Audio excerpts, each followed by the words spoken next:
Hello everyone, welcome back to my channel साथीहरू। अनि म हो आकृति गुरुङ। नमस्ते सबैजनालाई, लसु। अनि आज चाहिँ फेरि मैले अर्को एउटा नयाँ भिडियो एन्ड ब्लग लिएर आएको छु। मेरो छोरी चाहिँ भर्खर स्कुलबाट आएको। अनि यहाँ अन्डा खाजा खुवाउँदैछु, उसिनेको अन्डा। अनि अन्डा खानालाई ललिपप नभई नहुने खोक्नलाई अहिले त्यहाँ एकछिन चाट्न मात्रै दिने हो साथीहरू। पुरै खायो भने मेरो छोरी स्योर खोक्छ, औषधि खाइहाल्नुपर्छ। अनि आज चाहिँ कति 3 बजी, मेरो छोरी 3 बजी आउँछ ठ्याक्क। अब अहिले ब्लग स्टार्ट गर्दैछु। अनि अब बेलुका के हुन्छ म त्यो देखाउँछु। आज चाहिँ मेरो यही घरको यताउता भिडियोहरू म बनाउँछु भनेर सोचिरहेको छु साथीहरू। यस्तै चाहिँ अब म चाहिँ नानीलाई यति खाजा खुवाएर अनि सुताइदिन्छु। अनि मेरो फेरि अरू काम हुन्छ। साथीहरू, मेरो घरमा चाहिँ यहाँ ममहरू पनि आउनु भएको कि एकछिन गफ गरेर ममहरूको कुरा सुनेर म त यहाँ त्यस्तो नभन्नु। ममा मैले भ्लग बनाएको टिभीमा आउँछ, तपाईँलाई म देखाउँछु टिभीमा। ल हेलो हाई भनिदिनु न। हाई, सन्चै हुनुहुन्छ तपाईँहरू भन्नु। सन्चै छ, मोटो भएको छ सन्चै भाइहरू पनि। मोटो पनि भएको छ साथी। ल अर्को मम्मीले हाई भनिदिनु। मैले टिभीमा हाल्छ कि यो भिडियो है मम। भोलि पर्सि हामी पछि पनि हेर्नु पाउँछ। नातिनी लालिपप खाइरहेको यहाँ ममहरू गफ गरिरहनु भएको रहेछ, त्यही भएर एउटा भिडियो बनाएकै साथीहरू मैले चाहिँ। है। मम्मी पनि मम्मी चाहिँ के काम गरिरहनु भएको छ उति त बाख्रालाई चम्सम्सु। यहाँ दाउरा चाहिँ यो बुवाले ल्याउनु भएको आज। यस्तै हो हाम्रो घर चाहिँ साथीहरू।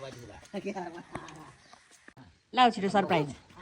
यहाँ ल्याऊ, यहाँ ल्याऊ, यहाँ ल्याऊ, यहाँ ल्याऊ, यहाँ सरप्राइज मौले सरप्राइज।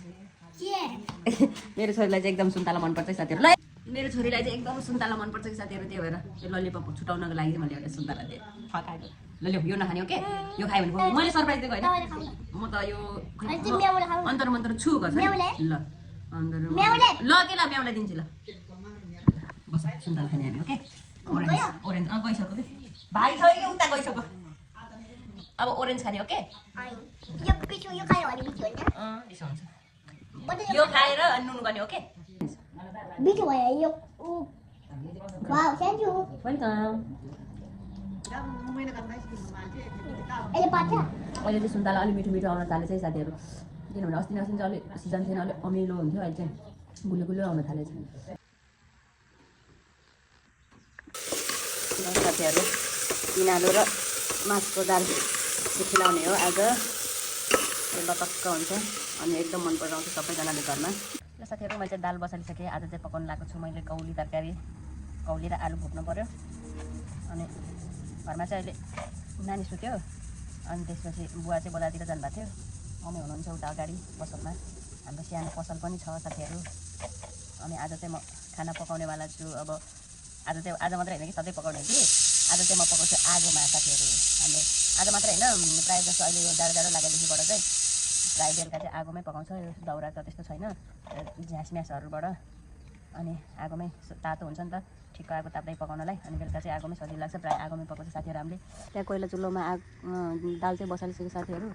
अब उतापट्टि आगो फुकेर म तरकारी पनि त्यहीँ बनाउँछु। अनि दाल पाकेपछि खाना पनि त्यसमै बसालियो। अब यहाँ चाहिँ काट्दैछु मैले कौली।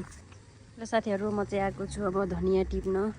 धनियाँको अचार बनाउनु पऱ्यो साथीहरू। अनि धनियाँ चाहिँ त्यति ठुल्ठुलो चाहिँ भएको छैन, ठिक्कको अलिअलि खाने बेला चाहिँ भइरहेछ। अनि यो झारहरू चाहिँ सबै गोड्ने बेला भइरहेछ। अनि यतातिर छ हाम्रो अलिअलि के अरे लसुन पनि छ। लसुन यता अर्को खालको धनियाँ छ। यो मकै सबै बारीमा काम चाहिँ बुवाले गर्नुहुन्छ। मम्मी र मैले चाहिँ छुनु पर्दैन, बुवाले हेर्नुहुन्छ। यता पानी सानी हाल्ने गोड्ने यताउता सबै बुवाले गर्नुहुन्छ कि साथीहरू। अनि त्यो तलको चाहिँ हाम्रो कुखुरा फार्म हो। पहिला चाहिँ कुखुरा हाल्थ्यो, ब्रोइलर अनि लोकल, एकचोटि हब्बड पनि हाल्नुभएको थियो। अहिले चाहिँ कुखुरा हालेको छैन, खाली नै छ। बरु कसैलाई फारममा के कुखुरा पालन या गर्न मन छ भने सम्पर्क गर्नु होला साथीहरू, हामी भाडामा दिन्छौँ। अनि ल साथीहरू, यस्तै छ मेरो यो बारी। हाम्रो बारी चाहिँ अहिले चाहिँ यहाँ अलिकति धनियाँ टिपेर लानु पऱ्यो अचार बनाउनलाई। ल यस्तै छ साथीहरू। यता सिमीहरू पनि रोप्नु भएको छ बुवाले अलिअलि, त त्यो राजमाहरू फल्न थालेछ। यता अलिकति आलु पनि छ, उतिकाने आलु छ, सागहरू छ, लट्टे सागहरू पनि छ अलिअलि। बिहान चाहिँ लट्टे साग पकाएर खायो। रायो साग पनि छ। र साथीहरू यस्तै छ मेरो घरमा चाहिँ। यो चाहिँ मेरो घरको है साथीहरू, भण्डारा घरको। हिजोको भ्लगमा चाहिँ, अस्तिको भ्लगमा चाहिँ उता माइती देखाएको थिएँ भने यो चाहिँ मेरो घर हो साथीहरू। म घरमा आइसकेँ अहिले। चाहिँ मेरो घरको भ्लग आउने छ आज चाहिँ। ल साथीहरू, दाल पनि पाकिसक्यो मेरो चाहिँ। पिनालु र मासुको दाल यस्तो चाहिँ मिठो हुन्छ बाक्लो। अब यसलाई यहाँ खनाउने ओहो भरि भयो त। अनि त्यसपछि यहाँ भात बसाल्ने साथीहरू। त्यहाँ आगो फुकेकै छैन। ल साथीहरू, अब चाहिँ म बल्ल आगो फुक्न लगाएको। आगो फुक्ने अनि आज आगोमा पकाउने भनेको साथीहरू पकाउनु त सधैँ बेलुका प्रायः आगोमै पकाउँछु साथीहरू मैले त्यो जाडो लागेपछि चाहिँ दाउरा चाहिँ यस्तै हो झिङ्राङ मिङ्राङ झिकडाहरू यो किन फाल्नु साथीहरू हामीलाई अलिकति भात तरकारी पकाउनुलाई त यो पनि ठिक छ अनि मैले यहाँ चाहिँ सबै रेडी गरिसकेँ यो तरकारीहरू आलु कौली भुट्ने भनेर मैले अघि नै भनिसकेँ त्यहाँ खाना बसालेको छ साथीहरू मेरो छोरी पनि उठिसकेँ उठेर यहाँ गर्दैछ यस्तै हो घरमा चाहिँ कोही पनि छैन मम्मी तलतिर जानुभएको छ बुवा झन् दिउँसै बजारतिर जानुभएको आउनु भएको छैन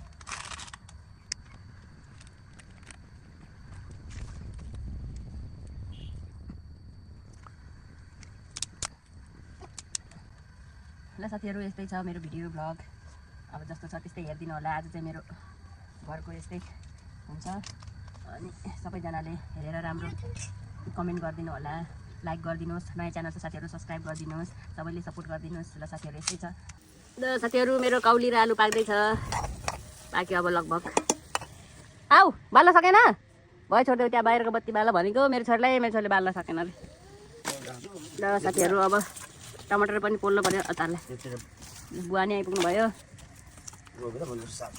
बुवाले अझै त्यहाँ अघि मैले बारी देखाएको थिएँ त्यहाँ अझै टमाटर रोप्ने बुवाले टमाटरको बिउ ल्याउनु भएको रहेछ साथीहरू खै त कति ल्याउनु भएको रहेछ छोरी आमा नखेल न तिमीले त यो खेलेर त भुसुकै पाऱ्यो त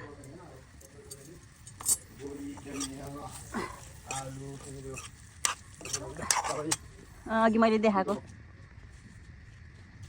ल साथीहरू मेरो चाहिँ खाना पाइसक्यो अब चाहिँ सबैजना घरमा अघि त आमा छोरी मात्रै टङटङ थियो अन्त मम्मी पनि आउनु भइसक्यो बुवा पनि आउनु भइसक्यो ल मम्मी हाई भनिदिनु हामी टिभीमा हेर्नुपर्छ है छोरी यो चाहिँ रिसाएर त्यहाँ ऊ यो साइकल खेल्नु सकेन भनेर रिसाएर त्यहाँ बाजे दिनभरि भेट्नु पाएन भनेर रिसाएर त्यहाँ अहिले बाजेलाई पलाबेर त्यहाँ पोख्नु लगाइरहेको हजुर हाँसेका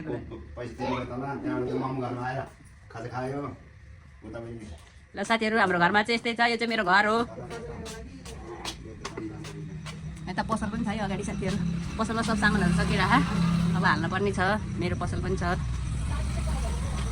यहाँ बिएनसी किराना पसलले साथीहरू तर सामानहरू सब सकिरह ल यता बुवा र मम्मीको कोठा हो साथीहरू यता हाम्रो कोठा यो हाम्रो हल यता किचन यता पनि कोठा छ आज आगोमा पकाएको आगो आज मात्रै नै सधैँ आगोमा पकाउँछ हाम्रो बेलुका ल रात पऱ्यो अब खाना खाने बेलामा चाहिँ भेटौँला ल साथीहरू हाम्रो खाना रेडी भयो अब हामी खाना लगाएको यता बुवाले खानु भइसक्यो खाना यता मेरो छोरी मासु त छैन आज भेज हो आज भेज हो बुवाको के रहेछ दुध अचार साग दाल ल मम्मी पनि खानु ल मम्मी नातिनी बसेर खानु हाम्रो घरमा यस्तै छ साथीहरू आज चाहिँ हाम्रोमा के अरे मासु चाहिँ पाकेन अरू सबै पाके मम्मीले चाहिँ अचार नखाने छोरीले तरकारी नखाने दाल र भात मात्रै खाने बुवाले चाहिँ सबै थोक खानुहुन्छ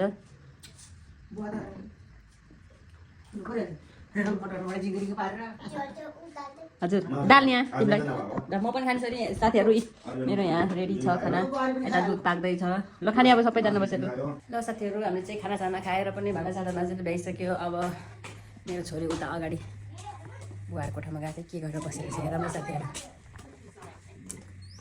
के हेर यस्तो काम त भात खाएपछि सुत्ने बेलामा एकछिन बाजेसँग नखेली त कहाँ यसलाई निन्द्रा लाग्छ होमवर्क गर्नु पर्दैन कहिले